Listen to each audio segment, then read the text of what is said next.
Very good. நிறைய நன்மை.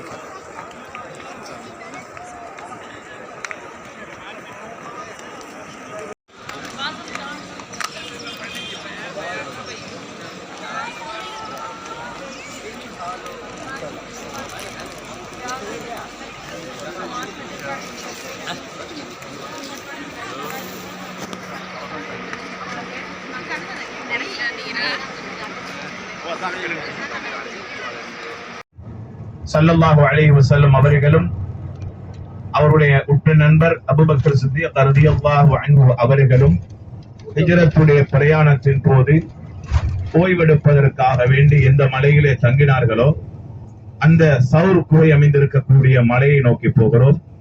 அடுத்து இன்ஷா அல்லாஹ் அரபாவுடைய மைதானம், அதாவது ஹஜ்ஜு சம்பந்தப்பட்ட இடங்களை பார்வையிடுவதற்காக வேண்டி போகிறோம். அதிலே அரபாவுடைய மைதானம், மினா, முஸ்தலிஃபா, ஜம்ராத் போன்ற இடங்களை பார்வையிட்டு அதற்கு பின்னால் அப்படியே ஹெரா குகை அமைந்திருக்கக்கூடிய ஜபலுன் நூர் அந்த மலை அடிவாரத்துக்கு நாம் போக இருக்கிறோம் இன்ஷா அல்லாஹ். அதற்கு பின்னாலே எம்முடைய தாய் கதீஜா ரலியல்லாஹு அன்ஹா அவர்கள் அடக்கம் செய்யப்பட்டிருக்கக்கூடிய மக்பராவான ஜன்னத்துல் முஅல்லா, அதே போல இன்னும் முக்கியமான ஒரு மஸ்ஜித், மஸ்ஜிதுல் ஜின், மஸ்ஜிதுல் ஷஜரா, மஸ்ஜிதுல் ராயா போன்ற அந்த இடங்களையும் பார்வையிட இருக்கிறோம் இன்ஷா அல்லாஹ். வல்லவன் அல்லாஹ் நம்முடைய இந்த பிரயாணத்தை கபூல் செய்து இதன் மூலம் என்னென்ன படிப்பினைகள் இருக்கின்றனவோ அதை நம்முடைய வாழ்க்கையிலே நிரப்பமாக உண்டாக்கி அருள்வானார் இன்ஷா அல்லாஹ். நாம் இந்த பயணம் போகிறோம் லுஹருடைய நேரம் வரைக்கும் இன்ஷா அல்லாஹ் இந்த பயணம் நீடிக்கும். எனவே இன்ஷா அல்லாஹ் யாரும் களைப்புல தூங்கிடக்கூடாது. பேசப்படக்கூடிய விஷயத்தை இன்ஷா அல்லாஹ் செவிதாழ்த்தி கேட்டுக் கொள்ளுங்க. அல்லாஹ் ரஹ்மத் செய்வார். அந்த அமைப்புல இன்ஷா அல்லாஹ் முதலாவது நாங்க வந்தோம் இந்த மண்ணுக்கு வந்த நோக்கம் எம்முடைய வாழ்க்கையில் அமல்களை அதிகப்படுத்திக் கொள்வதற்கும் நாளை மறுமையிலே அல்லாஹ் ரப்பல் ஆலமீன் எம்முடைய ஒவ்வொருவருடைய கரங்களுக்கும் அல்லாஹ் செயலேட்டை தர இருக்கிறார். செயலேடு என்றால் நாம் இந்த உலகத்தில் என்னென்ன செய்தோமோ, நன்மையாக இருக்கட்டும் தீமையாக இருக்கட்டும், அனைத்தையும் பதிவு செய்யப்படக்கூடிய ஒரு ஏடுதான் செயலேடு என்று சொல்லக்கூடியது. அதை அல்லாஹ் ரப்பல் ஆலமீன் எல்லோருக்கும் கொடுப்பார். மனிதர்களாகிய எல்லோருக்கும் கொடுப்பார். யாரை தவிர? அபூபக்கர் ரலியல்லாஹு அவர்களை தவிர. ஏனென்றால் அபூபக்கர் ரலியல்லாஹு அவர்களுக்கு கேள்வி கணக்கும் கிடையாது, செயலேடும் கிடையாது, எதுவுமே கிடையாது. மலக்குமார்கள் அப்படியே வந்து அபூபக்கர் ரலியல்லாஹு அவர்களை சொர்க்கத்துக்குள்ளே கொண்டு போய் விட்டு விடுவார்கள். உமர் ரலியல்லாஹு அவர்களிலே இருந்து செயலேடு கொடுக்க ஆரம்பிக்கப்படும். கண்ணியமானவர்களே, இந்த செயலேடு என்பது அல்லாஹ் ரப்பல் ஆலமீன் ஒவ்வொருவருடைய கரத்திலும் கொடுக்க இருக்கிறான். கொடுக்கக்கூடிய நேரம் சிலருடைய வலது கரத்திலே கொடுப்பான், சிலர்களுக்கு முதுகுக்கு பின்னாலே அல்லாஹ் ரப்பல் ஆலமீன் இடது கரத்துக்கு கொடுப்பான். அல்லாஹ்வே சொல்லுகிறான், அம்மா மன் ஊதிய கிதாபஹு பியமீனி, யாருடைய வலது கரத்தில் செயலேடு கொடுக்கப்பட்டதோ அந்த மனிதன் சொல்லுவான், கிதாபியா, என்னுடைய செயலேட்டை நீங்கள் வாசித்து பாருங்களேன் என்று சொல்லுவாராம். அவ்வளவு சந்தோஷமாக இருக்கு. இடது கையில் கொடுக்கப்பட்ட மனிதன், மாலி ஹாதல் கிதாப், இந்த கிதாப் எனக்கு கிடைக்காமல் இருக்க கூடாதா? இதுல என்ன எல்லாமே பதிவு செய்யப்பட்டிருக்கிறதே, இந்த செயலேட்டுக்கு என்ன பிடிச்சிருக்கிறது என்று அந்த இடத்திலே அந்த மனிதன் தன்னையே பழித்துக் கொள்ளக்கூடிய ஒரு நிலை உண்டாகும். எனவே அந்த நிலை எமக்கு வந்துவிடக் கூடாது என்றால் எம்முடைய செயலேடுகள் நன்மைகளை கொண்டு நிரம்ப வேண்டும். அதற்குரிய மிக பெரும் ஒரு பாக்கியம் தான் அல்லாஹ் ரப்பல் ஆலமீன் எம்முடைய இந்த பயணத்தை வைத்திருக்கிறார். நன்மைகளை அள்ளி குமிப்பதற்காக வேண்டி அல்லாஹ் தந்திருக்கிறான். அதிகமாக நன்மைகளை சம்பாதிப்பதற்காக தந்திருக்கிறான். இந்த மண்ணிலே ஒரு சுப்ஹானல்லாஹ்வா இருக்கட்டும், அல்ஹம்துலில்லாஹ்வா இருக்கட்டும், அல்லாஹ் அக்பராக இருக்கட்டும், லா இலாஹ இல்லல்லாஹுவாக இருக்கட்டும், 1க்கு 1 லட்சம் கூலி அல்லாஹ் தருகிறான். சாதாரணமாக கணிப்பிடவே முடியாது சகோதரர்களே. ஒரு நாளைக்கு ஒவ்வொரு நாளும் உங்களுடைய கரத்திலே என் நேரமும் தஸ்பீஹ் இருக்க வேண்டும். ஒரு திக்ர் கவுண்டர் வாங்கி வைத்துக் கொள்ளுங்கள். வாங்கி வைத்து ஒரு நாளைக்கு இத்தனை ஸலவாத்துகள், இத்தனை சுப்ஹானல்லாஹ், அல்ஹம்துலில்லாஹ், அல்லாஹு அக்பர், இத்தனை லா இலாஹ இல்லல்லாஹ், இத்தனை இஸ்திக்ஃபார் என்று நீங்கள் நியத்து வைத்து நீங்கள் செய்ய வேண்டும். அப்போதுதான் செயல்படும். கையிலே தஸ்பீஹ் இல்லை என்றால் நிச்சயமாக திக்ர் செய்வதற்கு உங்களுக்கு இடம்பாடு இருக்கவே மாட்டார். எனவேதான் உங்களுக்கு ஞாபகம் ஊட்ட இஸ்திக்ஃபார்கள் செய்ய முடியுமோ அந்த அளவுக்கு நீங்கள் செய்து கொள்ளுங்கள். அல்ஹம்துலில்லாஹ், இந்த மண்ணுக்கு வந்திருக்கிறோம் நன்மைகளை அள்ளி குவிப்பதற்காக வேண்டி. அதை நோக்கமாக வைத்து நீங்கள் ஒவ்வொருவரும் அமல்களை அதிகமாக செய்து கொள்ளுங்கள். இந்த மண்ணிலே நீங்கள் ஒரே ஒரு வசனம் ஓதுகிறீர்கள், குர்ஆனுடைய வசனம். அல்லாஹ்வுடைய தூதர் என்ன சொன்னார்கள்? அலிஃப் லாம் லா அகூலு அலிஃப் லாம் மீம் ஹர்ஃப். அலிஃப் லாம் மீம் என்பது ஒரு எழுத்து என்று நான் சொல்ல மாட்டேன். அலிஃபுன் ஹர்ஃபுன் வ லாமுன் ஹர்ஃபுன் வ மீமுன் ஹர்ஃபுன். அலிஃப் என்றது ஒரு எழுத்து, லாம் என்றது ஒரு எழுத்து, மீம் என்றது ஒரு எழுத்து என்று சொன்னார்கள். அப்படியாக இருந்தால் கண்ணியமானவர்களே, அந்த ஒரு எழுத்துக்கு அல்லாஹ் ஒரு நன்மை தருகிறான். நாம் நாட்டிலே ஓதுவதாக இருந்தால் இந்த மண்ணிலே அந்த அலிஃப் லாம் மீமுக்கு மட்டும் அல்லாஹ் 3 லட்சம் நன்மைகளை தருகிறான். சுப்ஹானல்லாஹ், சுப்ஹானல்லாஹ் சொல்லுங்க. ஆச்சரியமா வருங்க இல்லையா? ஒரு மனிதன் 1 ரூபாய் தந்தா 1 லட்சம் ரூபாய் தர்றன்னு சொல்றதாக இருந்தால் எவ்வளவு ஒரு சந்தோஷமும் எவ்வளவு ஆச்சரியப்படுவோம். இவ்வளவுதானே நான் முதல் போட்டேன், எனக்கு இவ்வளவு லாபம் வந்திருக்கிற, ஆச்சரியப்படுகிறோம். உலகத்திலே எமக்கு கிடைப்பதை வைத்து இது அல்லாஹ் தரக்கூடிய சன்மானம். அல்லாஹ் ரப்பல் ஆலமீன் எல்லோருக்கும் கொடுக்கும் பாக்கியம் அல்ல கண்ணியமான சகோதரர்களே, தாய்மார்கள். அல்லாஹ் சொல்லுகிறான் குர்ஆனில், யக்தஸு பிரஹ்மத்திஹி மய்யஷா. அல்லாஹ் யாருக்கு தன்னுடைய அருளை குறிப்பாக கொடுக்க வேண்டும் என்று விரும்புகிறானோ அவர்களை அல்லாஹ் தன்னுடைய அருளுக்கு அல்லாஹ் தெரிவு செய்கிறான். நபி அவர்கள் சொன்னார்கள், இதா அராதல்லாஹு பிஅப்தின் கைரன், ஒரு அடியானுக்கு அல்லாஹ் நலவை நாடினால் யஸ்தஅமிலுஹு, அந்த அடியானை உலகத்திலே பயன்படுத்துவான். கைஃப யஸ்தஅமிலுஹு யா ரசூலல்லாஹ், அல்லாஹ் எப்படி பயன்படுத்துவான் என்று ஸல்லல்லாஹு அலைஹி வஸல்லம் கேட்டார்கள். யுவஃபிகு லிஅமலின் ஸாலிஹின் qabla al-மௌத், மௌத்துக்கு முன்னாலே அவருக்கு நல்லமல் செய்யக்கூடிய பாக்கியத்தை அல்லாஹ் ரப்பல் ஆலமீன் கொடுப்பான் என்று சொன்னார்கள் ஸல்லல்லாஹு அலைஹி வஸல்லம். கண்ணியமானவர்களே, எனவே அந்த பாக்கியத்தை அல்லாஹ் எமக்கு தந்திருக்கிறான் என்றால் அல்லாஹ்வால் நலவு நாடப்பட்டவர்கள் நாம் 5 நேர தொழுகைகளை கண்ணியமான மக்காவுடைய அறத்திலே தொழுகிறோம். எவ்வளவு பெரும் பாக்கியம்! ஒரு நாளைக்கு தொழக்கூடிய 5 நேர தொழுகைக்கும் 5 லட்சம் தொழுகையுடைய கூலி என்றால் சுப்ஹானல்லாஹ், கணக்கு போட முடியுமா? எனவே அல்ஹம்துலில்லாஹ், எனவே அல்லாஹ் ரப்பல் ஆலமீன் தந்திருக்கக்கூடிய மிக பெரும் ஒரு சந்தர்ப்பமாக இந்த சந்தர்ப்பத்தை பயன்படுத்தி இன்ஷா அல்லாஹ் எஞ்சி இருக்கக்கூடிய நாள்களில் அதிகமாக தவாஃபுகளிலே, அதிகமாக சஈயிலே, அதிகமாக தவாஃபிலே, சஈ என்பது உம்ராவுக்கு மட்டும்தான், அதிகமாக தவாஃபிலே, அதே போல முக்கியமான சில இடங்கள் நான் இப்போது சொல்லித் தரப் போகிறேன். இந்த இடங்களிலே வைத்து நீங்கள் கட்டாயம் துவா செய்ய வேண்டும் என்று, அந்த இடங்களை மறக்காமல் தவறவிடாமல் நீங்கள் கட்டாயம் துவா செய்ய வேண்டும் இன்ஷா அல்லாஹ். அந்த இடங்கள் காபாவிலே, அதாவது துஆக்கள் கபூலாக்கப்படக்கூடிய இடங்களாக இருக்கின்றன. அந்த இடங்களை நான் ஞாபகப்படுத்துவேன். மிக முக்கியமாக இன்ஷா அல்லாஹ் உங்களுடைய அமல்களில் எந்த சோர்வும் காட்டிவிட வேண்டாம். தூங்க வேண்டிய நேரம் தூங்க வேண்டும். அதே போல முக்கியமான ஒரு விடயம், யாரும் சாப்பிடுவதில் யாரும் தவறிடக் கூடாது. ஏனென்றால் நேரத்துக்கு தான் சாப்பாடு. நீங்க நல்லா சாப்பிடணும்ன்றதுக்கு தான் அள்ளி போடுறோம். நீங்களும் மாஷா அல்லாஹ் நல்லா சாப்பிடுங்க. ஏன் சாப்பிட்டா தானே உஜார் வரப்போகுது. அதனால சாப்பிடுங்க. ஓய்வெடுக்க வேண்டிய நேரம் ஓய்வெடுங்க. அதே போல அமல் செய்ய வேண்டிய நேரம் அமல செய்யுங்க. அழகான முறையில உரிய நேரத்துக்கு சாப்பாட்டுக்கு வந்துருங்க இன்ஷா அல்லாஹ். கண்ணியமான சகோதரர்களே, அமலுடைய நேரம் எந்த நேரத்திலும் வீணான எந்த ஒரு விடயத்திலும் ஈடுபட்டு விட வேண்டாம். குர்ஆன் எந்த அளவுக்கு ஓத முடியுமோ நேரம் கொடுத்து குர்ஆனை ஓதுங்கள். ஃபஜ்ருடைய நேரம் ஓதப்படக்கூடிய குர்ஆன் மலக்குமார்கள் சமூகம் தரக்கூடிய நேரம் என்று அல்லாஹ் ரப்பல் ஆலமீன் சொல்லுகிறான். அந்த நேரத்தில் விசேஷமாக நீங்கள் ஒரு ஆணை ஓதிக்கொள்ளுங்கள் இன்ஷா அல்லாஹ். திக்ருடைய நேரம் சூரியன் மறைவதற்கு முன்னாலும் சூரியன் உதிப்பதற்கு முன்னாலும் அல்லாஹ்வை நீங்கள் திக்ரு செய்யுங்கள் என்று ரப்பல் ஆலமீன் குர்ஆனிலே சொல்லுகிறான். எனவே அல்லாஹ்வை அதிகமாக திக்ரு செய்யக்கூடிய நேரமாக அந்த நேரங்களை ஒதுக்கிக் கொள்ளுங்கள் இன்ஷா அல்லாஹ். அதே போல காலை மாலை துஆக்களை மறந்து விடாதீர்கள், ஔராத்துகள் ஓதுவதை மறந்து விடாதீர்கள் இன்ஷா அல்லாஹ். தனக்கு பாதுகாப்புக்காக வேண்டி எவைகள் எல்லாம் ஓத வேண்டுமோ அவைகளை மறந்து விடாமல் ஓதிக்கொள்ளுங்கள் இன்ஷா அல்லாஹ். அதே துஆக்கள் எமக்கு அல்லாஹ் தந்திருக்கக்கூடிய மிக பெரும் ஆயுதமும் தான், கேடயமும் தான். அதுதான் நம்முடைய பாதுகாப்பு. எனவே இன்ஷா அல்லாஹ் அதிகமாக அமல்களை செய்வது போல துஆக்களிலும் அதிகமாக ஈடுபடுங்கள். உங்களுக்காக, எமக்காக வேண்டி, நம்முடைய பெற்றோருக்காக வேண்டி, நம்முடைய பிள்ளைகளுக்காக வேண்டி, உலகத்துக்காக வேண்டி, உலக முஸ்லிம்களுக்காக வேண்டி, நம்முடைய நாட்டு மக்களுக்காக வேண்டி அதிகமாக துஆ செய்யுங்கள் இன்ஷா அல்லாஹ். உங்களுக்கு குறிப்பாக துஆ செய்யுமாறு சொன்னவர்கள் ஒவ்வொருவரையும் பேர் சொல்லி உங்களால் முடியுமான அளவுக்கு அவர்களுக்கு துஆ செய்யுங்கள் இன்ஷா அல்லாஹ். நாங்க இப்ப தவறுக்குள் அமைந்திருக்கக்கூடிய இடத்துக்கிட்ட வந்துட்டோம் இன்ஷா அல்லாஹ். நான் சில முக்கியமான அமல்கள் சொல்லி தரப்போகிறேன், ஞாபகம் வச்சுக்கோங்க இன்ஷா அல்லாஹ்.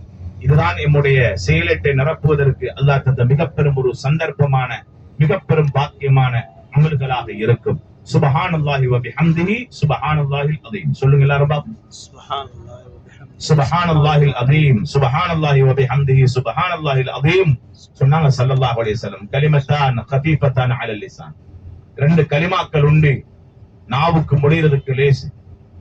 ஹபீபத்தான் இலர் ரஹ்மான், அல்லாஹ்வுக்கு மிக விருப்பம். தகீலத்தான் ஃபில் மீசான், மீசானுடைய தராசியை கனதியாக்க கூடியது. அதுதான் சுப்ஹானல்லாஹி வ பிஹம்திஹி சுப்ஹானல்லாஹில் அஸீம். நியத்து வைங்க இன்ஷா அல்லாஹ்.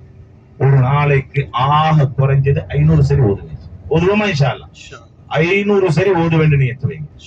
கூடினா 1000மோ எத்தனையோ 500 சரி ஆக குறைஞ்சது ஓத வேண்டும் நியத்து வைங்க இன்ஷா அல்லாஹ்.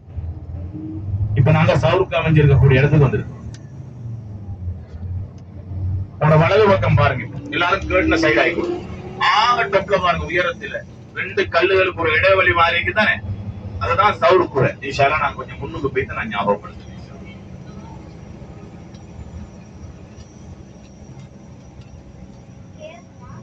நாம் தெரியுமா, நபி ஸல்லல்லாஹு அலைஹி வஸல்லம் அவர்கள் எந்த அளவுக்கு மக்காவுடைய காலத்திலே தியாகம் செய்தார்கள், எந்த அளவுக்கு கஷ்டப்பட்டார்கள், குறைஷி காபிர்களால் எந்த அளவுக்கு நபி அவர்கள் பல இன்னல்களை சந்தித்தார்கள் என்பதெல்லாம் நமக்கு தெரியும். ஸல்லல்லாஹு அலைஹி வஸல்லம் அவர்களுக்கு உதவியாளர்கள் இல்லாமல் இருந்த நேரம்,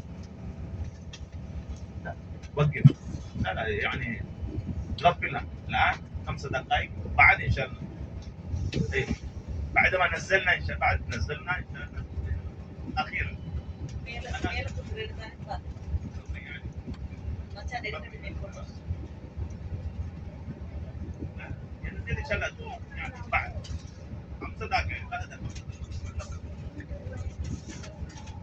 கண்ணியமான சகோதரர்களே, சகோதரிகளே, ஸல்லல்லாஹு அலைஹி வஸல்லம் அவர்கள் மக்காவுடைய காலம் குறைஷி காபிர்களால் அதிகமாக பல சோதனைகளுக்கு உட்படுத்தப்பட்டார்கள்.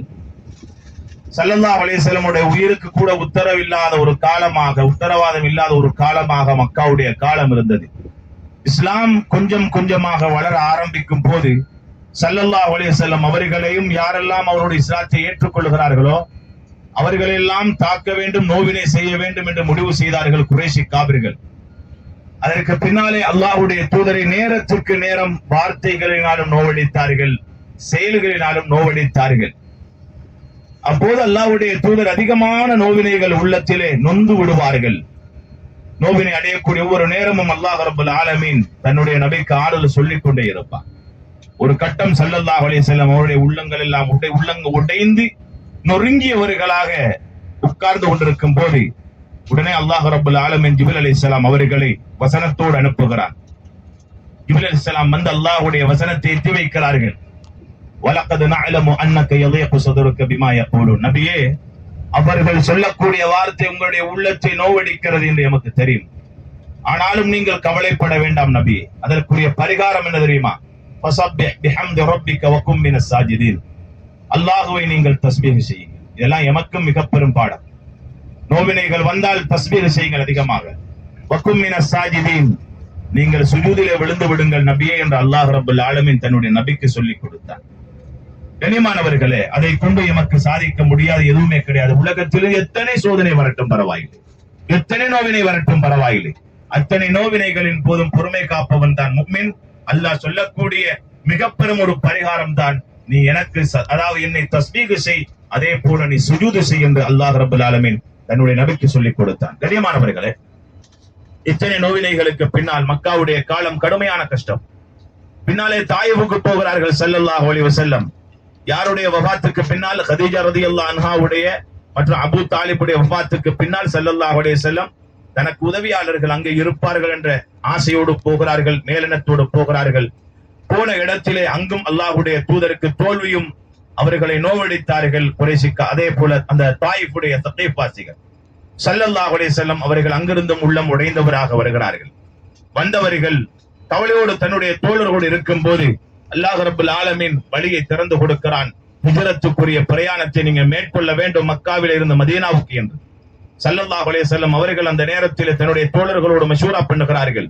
தன்னுடைய வீட்டிலே வைத்து தோழர்கள் எல்லாம் சுத்தி வளைத்திருக்கிறார்கள். ஆனால் நபி அவருடைய வீட்டை சுற்றி குறைஷி காபிர்கள் நபி அவர்கள் வெளியில் வந்தால் கொல்லுவதற்கு தயாராக இருக்கிறார்கள்.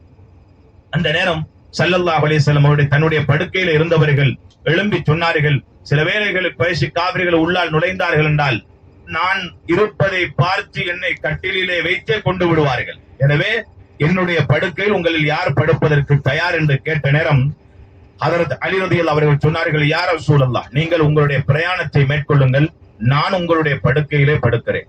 இந்த இடத்திலே அலி ரலியல்லாஹு அவர்களுக்கு தெரியும், குறைஷி காபிர்கள் வந்தால் என்னை கொல்லுவார்கள், இருந்தாலும் பரவாயில்லை, அல்லாஹ்வுடைய தூதர் கொல்லப்படும் இடத்தில் நான் கொல்லப்படுவது மேல் என்று நினைத்தார்கள் என்றால் ஸல்லல்லாஹு அலைஹி வஸல்லம் அவரோடு இருக்கக்கூடிய உயிரான நேசத்தை அந்த நேரத்திலே ஹஜ்ரத் அலி ரலியல்லாஹு அவர்கள் வெளிப்படுத்தினார்கள். அதற்கு பின்னால் நபி அவர்கள் வெளியேறினார்கள். குறைஷி காபிர்கள் வெளியிலே இருக்கிறார்கள். ஒரு புடி மண்ணை அள்ளினார்கள். ஷாஹத்தில் முஜூ, முகத்தை அல்லாஹ் மறைப்பானாக என்ற மண்ணை வீசிவிட்டு வஜஅல்னா மின் பைனி ஐதிஹிம் சத்தன் மின் கல்ஃபிஹிம் சத்தன் ஃபஅக்ஷைனாஹும் ஃபஹும் லா யுப்சிரூன். அவருடைய முன்னாலும் பின்னாலும் அல்லாஹ் தடையை போட்டு அவருடைய பார்வை எல்லாம் மறைத்து விடுவானாக என்ற சூரா யாசினுடைய வசனத்தை ஓதிவிட்டு வெளியேறுகிறார்கள். குறைஷி காபிர்களுடைய கண்களை அல்லாஹ் மறைத்து விட்டார். அப்படியே அல்லாஹ்வுடைய தூதர் நேராக போனார்கள் அபூபக்கர் ரலியல்லாஹு அவருடைய வீட்டுக்கு. போன ஸல்லல்லாஹு அலைஹி வஸல்லம் அபூபக்கர் ரலியல்லாஹு அவருடைய வீட்டு கதவை தட்டுகிறார்கள். வெளியிலே வருகிறார்கள் அபூபக்கர் ரலியல்லாஹு அவர்கள். வந்த நேரம் சொன்னார்கள் ஸல்லல்லாஹு அலைஹி வஸல்லம், அபூபக்கரே தயாராகுங்கள், நீளமான ஒரு பிரயாணம் போக வேண்டியிருக்கிறது. அல்லாஹ்வுடைய தூதருடைய இந்த வார்த்தையை கேட்ட அபூபக்கர் அவர்கள் சந்தோஷப்பட்டார்கள். தான் விரும்பக்கூடிய ஒருவரோடு ஒரு பிரயாணம் என்பது எவ்வளவு சந்தோஷம். உடனே அபூபக்கர் அவர்கள் சொன்னார்கள், யா ரசூலல்லாஹ், இதை விட சந்தோஷம் வேற என்ன இருக்க முடியும்? உடனே தயாரானார்கள். தயாராகி இருவருமாக அப்படியே மக்காவிலிருந்து வருகிறார்கள். ஆனால் குறைஷி காபிர்களுக்கு தெரியாது, அதுவரை நேரமும் இவர்கள் இருவரும் புறப்பட்டு மதீனா போகிறார்கள். இடைவெளிக்கு வரக்கூடிய நேரம், அதாவது இந்த தௌர் குகை சுமார் மக்காவிலே இருந்து இந்த இடத்துக்கு சுமார் 6 கிலோமீட்டர் தூரம் இருக்கும். இங்கே வரக்கூடிய நேரம் கேள்விப்பட்ட குறைஷி காபிர்கள் அல்லாஹ்வுடைய தூதரை அபூபக்கர் அவர்களையும் கைது செய்வதற்கு, தாக்குவதற்காக வேண்டி ஒரு படையை அனுப்புகிறார்கள். உடனே அங்கே அறிவித்தல் கொடுத்தார்கள், முஹம்மது ஸல்லல்லாஹு அலைஹி வஸல்லம் உடைய தலையை யார் கொண்டு வருவார்களோ அல்லது உயிரோடு அவரை பிடித்து கொண்டு வருவாரோ 700 ஒட்டகங்கள் சன்மானம் கொடுக்கப்படும் என்ற செய்தியையும் பரப்பி விட்டார்கள். கண்ணியமானவர்களே, அந்த நேரத்தில் அபூபக்கர் அவர்களும் உமர் ஸல்லல்லாஹு அலைஹி வஸல்லம் அவர்களும் இந்த குகைக்கு வருகிறார்கள். வந்தவர்கள் கடுமையான களைப்பாக இருக்கிறது. குகைக்கு மேலே ஏறுகிறார்கள். மக்காவில் இருக்கக்கூடிய உயரமான மலை இதுதான். மக்காவில் இருக்கக்கூடிய உயரமான மலை சவுக்கு அமைந்திருக்கக்கூடிய மலை. சுமார் 730 மீட்டர் உயரம். எத்தனை மீட்டர்? 730 மீட்டர் உயரமான மலைதான் இந்த சவுக்கு அமைந்திருக்கக்கூடிய மலை. அங்கே ஏறி அல்லாஹ்வுடைய தூதர் ஸல்லல்லாஹு அலைஹி வஸல்லம் இளைப்பாறுவதற்காக வேண்டி தயாராகக்கூடிய நேரம் சவுருடைய குகை பார்க்கிறார்கள். அசிங்கமான ஒரு நிலைமையில் இருந்தது. அபூபக்கர் ரலியல்லாஹு சொன்னாங்க, யா ரசூலல்லாஹ், நான் துப்புரவாக்குற வரைக்கும் நீங்க வெளியேறுங்க. போனாங்க ஸல்லல்லாஹு அலைஹி வஸல்லம் அவர்களை வெளியே விட்டுட்டு அபூபக்கர் அவங்க உள்ளால போய் சம்பூர்ணமா துப்புரவாக்குறாங்க. அதுக்கு பின்னால பாக்குறாங்க, அங்கே சில துவாரங்கள், சில விசஜந்துகள் வாழக்கூடிய பொந்துகள் இருக்குது. தன்னுடைய ஆடையை கிழித்து அந்த துவாரங்களை எல்லாம் மறைத்தாங்க, மூடினாங்க. மூடின பின்னால ஒரே ஒரு துவாரம் மட்டும் எஞ்சி இருக்கிறது. அந்த நேரத்தில் அபூபக்கர் அவர்கள் தன்னுடைய குதிகாலை அந்த துவாரத்திலே வைத்து மூடி ஸல்லல்லாஹு அலைஹி வஸல்லம் அவர்களை வரச் சொன்னார்கள். யா ரசூலல்லாஹ், வந்து என்னுடைய மடியிலே உங்கள் தலையை வைத்து உறங்குங்கள் யா ரசூலல்லாஹ். அல்லாஹ்வுடைய தூதர் அபூபக்கர் அவர்களுடைய மடியிலே தலையை வைத்து உறங்குகிறார்கள். அந்த துவாரம், அந்த பொந்திலே இருந்து ஏதோ ஒன்று வந்து அவருடைய காலை கொட்டுகிறது. வேதனை தாங்க முடியாமல் தான் அறியாமலேயே கண்ணிலே இருந்து கண்ணீர் வடிகிறது. மடியிலே படுத்திருந்த ஸல்லல்லாஹு அலைஹி வஸல்லம் முகத்திலே விழுகிறது. அந்த நேரம் ஸல்லல்லாஹு அலைஹி வஸல்லம் விழித்து பார்க்கிறார்கள், அபூபக்கர் அவர்கள் அழுது கொண்டிருக்கிறார்கள். அபூபக்கர் ஏன் அழுகிறீர்கள் என்று கேட்ட நேரம், யா ரசூலல்லாஹ், என்னுடைய காலிலே ஏதோ ஒரு விசைந்து கொத்தி விட்டது என்று சொன்னதோடு ஸல்லல்லாஹு அலைஹி வஸல்லம் அவர்கள் உடனே தன்னுடைய உமிழ் நீரை எடுத்து அந்த இடத்திலே தடவுகிறார்கள். அப்படியே அந்த விஷம் இறங்கி விடுகிறது. அதற்கு பின்னால் 3 நாட்கள் அந்த குகைக்குள்ளே தங்குகிறார்கள். சத்தம் கேட்கிறது, யாரோ நடமாடும் சத்தம். மேல் பகுதி அபூபக்கர் அவர்கள் பார்க்கிறார்கள், குறைஷி காபிர்கள் நடமாடி கொண்டிருக்கிறார்கள். அந்த நேரம் சொன்னார்கள், யா ரசூலல்லாஹ், குறைஷி காபிர்கள் நடமாடி கொண்டிருக்கிறார்கள் யா ரசூலல்லாஹ், அவருடைய காலுக்கு கீழால் பார்த்தால் எம்மை கண்டுவிடுவார்கள் என்று சொன்னதோடு அல்லாஹ்வுடைய தூதர் சொன்னார்கள், அபூபக்கரே, அவர்களால் எம்மை காண முடியாது. ஏன் தெரியுமா? மா தன்னுக்க பிஸ்னைன் வல்லாஹு சாலிசனா, நாம் மட்டும்தான் இருக்கிறோம் என்று நினைத்து விட்டீர்களா? அல்லாஹ்வும் எம்மோடு இருக்கிறான் அபூபக்கரே, பயப்பட வேண்டாம் என்று ஸல்லல்லாஹு அலைஹி வஸல்லம் அவர்கள் அபூபக்கர் அவர்களுக்கு தைரியம் கொடுத்தார்கள். அதற்கு பின்னால் குறைஷி காபிர்கள் பார்க்கிறார்கள், இவர்களை காணவில்லை. உடனே அல்லாஹ் ரப்பல் ஆலமீன் கட்டளையிட்டான், அன்கபூத் என்று சொல்லக்கூடிய சிலந்திக்கு அந்த வாயிலை மூடுமாறு. உடனே சிலந்தி என்ன செய்தது? அல்லாஹ்வுடைய தூதர் அபூபக்கர் அவர்கள் இருவரும் இருந்த அந்த குகையுடைய வாசலை உடனே மூடி விடுகிறது. வந்து பார்க்கிறார்கள், சிலந்தி வலை கட்டி இருக்கிறது என்றால் யாரும் உள்ளால் இருக்க மாட்டார்கள் என்று வெளியேறி போய்விட்டார்கள். அதற்கு பின்னால் ஸல்லல்லாஹு அலைஹி வஸல்லம் அவர்களும் அபூபக்கர் அவர்களும் இருவருமாக அப்படியே குகையிலே இறங்கி மதீனாவை நோக்கி பயணம் செய்தார்கள். அந்த நிகழ்வு நடந்த இடம்தான் நாம் இருக்கக்கூடிய இந்த சௌர் குகை அமைந்திருக்கக்கூடிய இடம். இன்ஷா அல்லாஹ் கொஞ்சம் இறங்குவோம், இன்ஷா அல்லாஹ் இறங்கி ஏறுவோம் இன்ஷா அல்லாஹ். அப்பதான் இல்ல அது போல அன்பார்ந்தவர்களே, இந்த சௌர் குகையில வச்சு ஸல்லல்லாஹு அலைஹி வஸல்லம் அவங்க மிகப்பெரும் ஒரு ஈமானுடைய பாடத்தை அபூபக்கர் அவங்களுக்கு படித்து கொடுத்தாங்க. அபூபக்கர் ரலியல்லாஹு அவங்க நினைச்சாங்க, குறைஷி காபிர்களை பிடிச்சிடுவாங்களோ, எங்களை தாக்கிடுவாங்களோ, பல விஷயங்கள் யோசிக்கிறாங்க. அந்த நேரம் ஸல்லல்லாஹு அலைஹி வஸல்லம் கொடுத்த மிகப்பெரும் ஒரு தைரியம், அபூபக்கரே, நீங்க என்ன நினைச்சீங்க? நாங்க மட்டும்தான் இருக்கிறோம் நினைச்சீங்களா? எங்களுக்கு மேல ஒரு சக்தி இருக்குது என்றதை நீங்க மறந்துட்டீங்களா? அல்லாஹ் குர்ஆன்ல சொல்றான், இன் யகூலு லிஸாஹிபிஹி லா தஹஸன் இன்னல்லாஹ மஅனா. நபி அவர்கள் தன்னுடைய நண்பருக்கு சொல்லுகிறார்களே, அதை ஞாபகப்படுத்தி பாருங்கள். என்ன சொன்னாங்க? லா தஹஸன், கவலைப்பட வேணாம் அபூபக்கரே, இன்னல்லாஹ மஅனா, அல்லாஹ் எங்களோடு இருக்கிறார். இதைத்தான் அல்லாஹ்வுடைய தூதர் அந்த இடத்தில் அபூபக்கர் அவங்க சொன்னாங்க. எனவே யார் திக்ருள்ளவர்களாக இருப்பார்களோ அல்லாஹ் அவர்களோடு கூட இருப்பார். யாரு எம்மை விட்டும் தூரமானாலும் பரவாயில்லை. உலகத்தில் எல்லாரும் விட்டு தூரமா தான் போறோம். உலகத்தில யாரை விட்டும் தூரமாகட்டும் பரவாயில்லை, ஆனால் அல்லாஹ் மட்டும் எம்மை விட்டும் தூரமாகி விடக்கூடாது. நம்முடைய பாவங்கள் அல்லாஹ்வை தூரப்படுத்தி விடும். இஸ்திக்ஃபார் அல்லாஹ்வை நெருக்கும், திக்ர் ஸலவாத்துகள் அல்லாஹ்வை நெருக்கும், இபாதத்துகள் சுஜூதுகள், அதிகமான சுஜூதுகள் அல்லாஹ்வை எம் பக்கம் நெருக்கும். அதுவும் சாதாரணமான நெருக்கம் அல்ல சகோதரர்களே, தாய்மார்களே. நாம் நெருங்குவதை விட அல்லாஹ்வுடைய நெருக்கம் வேகமாக இருக்கும். சொன்னார்கள் ஸல்லல்லாஹு அலைஹி வஸல்லம், அல்லாஹ் சொல்லுகிறான், இதா தகர்ரப இலைய அப்தி பிஷிப்ர, என் பக்கம் என்னுடைய அடியான் ஒரு சான் நெருங்குகிறான் என்றார். தகர்ரப்து இலைஹி திராஅன், நான் ஒரு முழம் நெருங்குகிறேன், எம்மை விட அதிகம் நெருங்குகிறான். இதா தகர்ரப இலைய அப்தி திராஅன், ஒரு முழம் என் அடியான் என் பக்கம் நெருங்கினான். தகர்ரப்து இலைஹி பாஅன், அதை விட இன்னும் ஒரு அடி நான் கூடுதலாக நெருங்குகிறேன். இதா அத்தானி யம்ஷின் அத்தைதுஹு ஹர்வலா, அல்லாஹ் சொல்லுகிறான், என்னுடைய அடியான் என் பக்கம் நடந்து வந்தால் என் அடியானுடைய பக்கம் நான் ஓடி வருகிறேன் என்று அல்லாஹ் சொல்லுகிறான். அல்லாஹ்வுடைய வேகம் எம்மை விட வேகமாக. எனவே அல்லாஹ் எம்மிடத்தில் வேகமாக வர வேண்டும் என்று ஆசை இருக்கிறதா? அதிகமாக அல்லாஹ்வின் பக்கம் நெருங்குவோம், அல்லாஹ்வை நினைப்போம். எந்த இடத்தில் என்ன பாதுகாப்பு எமக்கு வர வேண்டுமோ, கிடைக்க வேண்டுமோ, அந்த பாதுகாப்பு நிச்சயமாக அல்லாஹ்விடமிருந்து எமக்கு கிடைக்கும், சந்தேகமே கிடையாது. எனவேதான் இன்ஷா அல்லாஹ் என் நேரமும் நம்முடைய நாவு திக்ரோடு இருக்க வேண்டும். நாம் என்ன தொழில் செய்வதாக இருந்தாலும் சரி, என்னதான் செய்யக்கூடிய கட்டமாக இருந்தாலும் சரி, பெண்கள் தன்னுடைய சமையல் அறையில் சமைத்துக் கொண்டிருந்தாலும் சரி, ஆண்கள் தொழில் செய்து கொண்டிருந்தாலும் சரி, உத்தியோகம் செய்து கொண்டிருந்தாலும் சரி, வாகனத்தில் பிரயாணம் செய்து கொண்டிருந்தாலும் சரி, திக்ர் செய்வதற்கு எந்த ஒரு கஷ்டமும் கிடையாது. ஏனென்றால் எம்மை விட அதிகமாக சோதிக்கப்பட்ட ஒரு நபியார் எல்லாருக்கும் தெரியும், அய்யூப் அலைஹிஸ்ஸலாம். தெரியும் தானே? அய்யூப் அலைஹிஸ்ஸலாம் என்ன எதனால சோதிக்கப்பட்டாங்க சொல்லுங்களேன் பாப்போம்.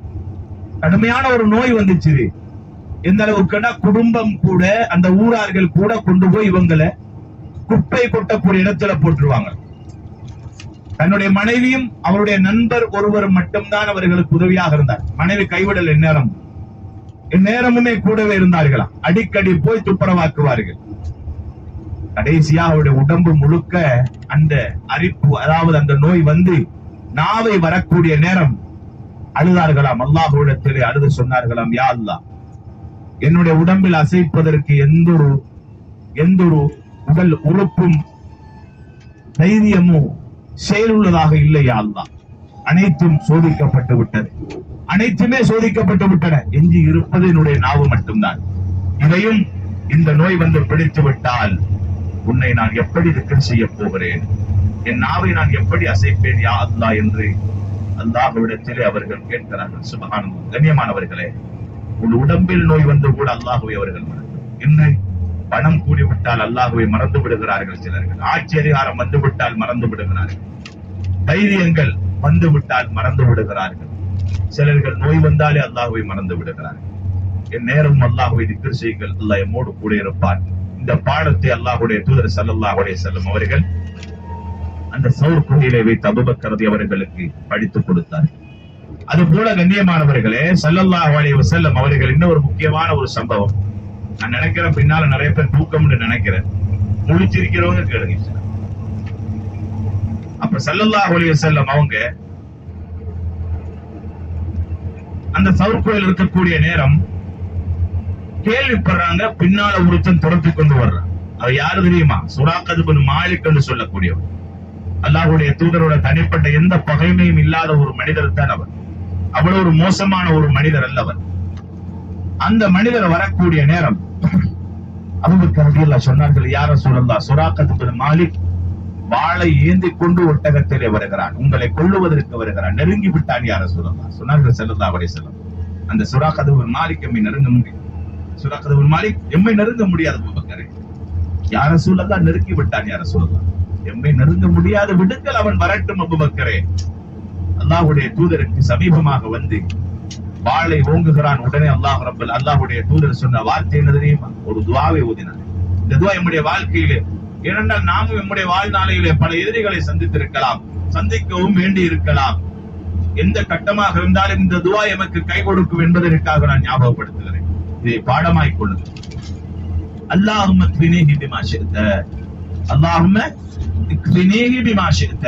இந்த துஆவை ஓதினார். யா அல்லாஹ், இவனுக்கு நீயே போதுமானவன், எனக்கு சக்தி கிடையாது, உனக்கு சக்தி உண்டு யா அல்லாஹ். அந்த துஆவை ஓதினார்கள் ஸல்லல்லாஹு அலைஹி வஸல்லம். ஓதியதோடு சகோதரர்களே, தாய்மார்களே, சுராக்கத் பின் மாலிக்குடைய அந்த ஒட்டகத்தினுடைய காலை அப்படியே பூமி பிடித்து விடுகிறது. சுராக்கத் பின் மாலிக்கும் ஒட்டகம் அப்படியே கீழே விடுகிறது. அதற்கு பின்னாலே அல்லாஹ்வுடைய தூதரிடத்திலே பாதுகாப்பு தேடுகிறார். அல் அமான், அல் அமான், அப்படியே நீங்கள் தான் என்னை பாதுகாக்க வேண்டும். அல்லாஹ்வுடைய தூதர் அல்லாஹ்விடத்திலே சொன்னார்கள், விட சொல்லி பூமி அப்படியே விடுகிறது. மீண்டும் எழுப்புகிறார். திரும்பவும் அல்லாஹ்வுடைய தூதருக்கு வாளை வீச பார்க்கிறார். மீண்டும் அந்த துஆவை அல்லாஹ்வுடைய தூதர் ஓதினார்கள். மீண்டும் பூமி அவர் அந்த ஒட்டகத்துடைய காலை பிடிக்கிறது, கீழே விடுகிறார். இப்படி 3 தடவை நடக்கிறது. அதற்கு பின்னாலே ஸல்லல்லாஹு அலைஹி வஸல்லம் அவர்கள் கேட்டார்கள், சுராக்கா, எதற்காக வேண்டி நீ இப்படி என்னை கொல்ல வந்திருக்கிறார்? அந்த நேரம் சொன்னார், உங்களோடு எனக்கு தனிப்பட்ட இந்த பகைமையும் கிடையாது. ஆனாலும் குறைஷி காபிர்கள் உங்களுடைய தலைக்கு விலை பேசுகிறார். யார் உயிரோடு கொண்டு வருவாரோ அல்லது கொண்டு முகமதுடைய தலையை கொண்டு வருவாரோ 700 ஒட்டகங்கள் தருவதாக சொன்னார்கள். நான் ஒரு ஏழை மனிதன், தேவைகள் அதிகமான மனிதன். அதை அடைவதற்காகத்தான் நான் இங்கே வந்தேனே தவிர வேறு எந்த ஒரு தனிப்பட்ட பகைமையும் கோபம் உங்களோடு கிடையாது என்று சொன்னதோடு அல்லாஹ்வுடைய தூதர் சொன்னார்கள், சுராக்கா, இந்த இடத்திலே வைத்து நான் உனக்கு ஒரு அமானிதம் ஒப்படைக்கிறேன், ஒரு வாக்குறுதி தருகிறேன். அது என்ன வாக்குறுதி தெரியுமா? நீ திரும்பி போ. கிஸ்ரா மன்னனுடைய கிரீடமும் 2 காப்புகளும் உனக்கு ஒரு நாள் அணிவிக்கப்படும். நீ மிக பெரும் ஒரு கோடீஸ்வரனாக ஆகுவாய் என்று அல்லாஹ்வுடைய தூதர் சொல்லி அனுப்பி விடுகிறார்கள். இஸ்லாத்தை ஏற்றவராக சுராக்கத் பின் மாலிக் திரும்பி மக்காவுக்கு போகிறார். கண்ணியமானவர்களே, பிற்காலம் சுமார் 20 வருடங்களுக்கு பின்னால் உமர் ரலியல்லாஹு அவருடைய ஆட்சி காலத்திலே கிஸ்ரா வெற்றி கொள்ளப்படுகிறது. அந்த நேரம் உடனே உமர் ரலியல்லாஹு அவர்கள் அழைக்கிறார்கள். எங்கே? சுராக்கத் பின் மாலிக் ரலியல்லாஹு அவர்கள் அழைத்து வாருங்கள் என்று சொன்னதோடு அவர்கள் அழைத்து வரப்பட்டார்கள். அந்த கிஸ்ரா மன்னனுடைய சிம்மாசனத்தில் அவர்கள் அமர்த்தப்பட்டார்கள். கிஸ்ரா மன்னனுடைய கிரீடமும் 2 காப்புகளும் அவருடைய கைக்கு அணிவிக்கப்பட்டது. கண்ணியமானவர்களே, உறுதியாக அல்லாஹ்வுடைய தூதர் ஸல்லல்லாஹு அலைஹி வஸல்லம் அவர்கள் அந்த இடத்திலே வைத்து வாக்களித்தார்கள். அவருடைய மறைவுக்கு பின்னால் அல்லாஹ் ரப்பல் ஆலமீன் அவர்களுடைய வாக்குறுதி உமர் ரலியல்லாஹு அவர்களை வைத்து அல்லாஹ் நிறைவேற்றினார். எனவே அந்த நிகழ்வு நடந்த இடம் அந்த சவுர்குரி அமைந்த இடம்தான். இந்த இடத்திலே ஒரு படிப்பினை சொல்ல வேண்டும். நம்முடைய வாழ்நாளில் நாம் நிறைய பேருக்கு வாக்குறுதிகள் அளித்திருப்போம். ஆனால் நாம் அளிக்கக்கூடிய வாக்குறுதி இருக்கிறதே, மிக கவனமாக இருக்க வேண்டும். சில வேளைகளில் சில பிழைகள் வரலாம், இருந்தாலும் நம்முடைய வாக்குறுதிகள் ஏன் நம்பி இருப்பார்கள், நம்பி செய்திருப்பார்கள். அந்த நேரம் நம்முடைய வாக்குறுதிகள் பிழைத்து விட்டால் அல்லாஹ் பாதுகாக்க வேண்டும். அது முனாஃபிக்குடைய பண்பாக நபி அவர்கள் சொன்னார்கள். உறுதியான எண்ணத்திலே நாம் வாக்குறுதி அளித்து விட்டு மரணித்தால் கூட அல்லாஹ் ரப்பல் ஆலமீன் யாரையாவது ஒருவரை வைத்தாவது அந்த வாக்குறுதியை நிச்சயமாக நிறைவேற்றும். எனவே வல்லவன் அல்லாஹ் அனைவரையும் அளித்த வாக்குறுதிகளை சரியாக நிறைவேற்றக்கூடியவர்களாக முஃமின்களாக அல்லாஹ் கபூல் செய்வானாக. இப்ப நீங்க பார்க்கணும், முன்னால ஒரு இடம் வருது, முன்னால ஒரு இடம் வருது, வலது பக்கம் பாருங்க. ஜாமியா உம்முல் குரா, அதாவது உம்முல் குரா மதரசா, அதாவது யூனிவர்சிட்டி வருகிறது. அதுதான் உம்முல் குரா யூனிவர்சிட்டி. இங்க வந்து ஸ்ரீலங்கன் ஸ்டூடெண்ட்ஸ், அதாவது மாணவர்கள் நிறைய பேர் ஓதுறாங்க, பெண்களும் ஓதுறாங்க. இந்த இருக்கு, இதுதான் உம்முல் குரா யூனிவர்சிட்டி தான் மக்காவுடைய மிக முக்கியமான ஒரு யூனிவர்சிட்டி. வலது பக்கம் வருகிறது பாருங்க. மதீனாவில் இருக்கிறதா ஜாமியா அல் இஸ்லாமியா, அது வந்து மதீனாவுடைய யூனிவர்சிட்டி, இது மக்காவுடைய யூனிவர்சிட்டி. خير ان شاء الله.